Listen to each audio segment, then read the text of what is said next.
আল্লাহ নবী ঘুমের থেকে জেগে হযরত আলীকে ডেকে বলেন, আলী, আল্লাহ অর্ডার করেছেন আমি মদিনায় চললাম, আমার বিছানার পরে আমার চাদর গায়ে দিয়ে শুয়ে থাকো। হযরত আলী বলেন, আল্লাহর হাবিব, আপনার চাদর গায়ে দিয়ে ঘুমিয়ে থাকবো, সকালবেলায় কাফির বেঈমানেরা আপনার বিছানার পরে আপনার চাদর গায়ে দেওয়া অবস্থায় আমি আলীকে তারা মুহাম্মদ মনে করবে, আর আমি আলীকে নবী মনে করে তারা তাদের তরবারি দিয়া কেটে কেটে টুকরা টুকরা করে আমারে বিদায় করে দেবে দুনিয়া থেকে।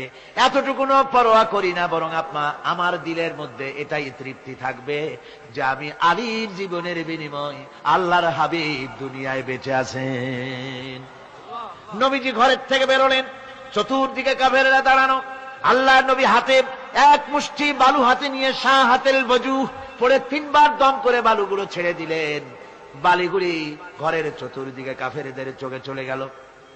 পরবর্তী সময় রব্বুল আলামিন ডেকে বলেন, নবী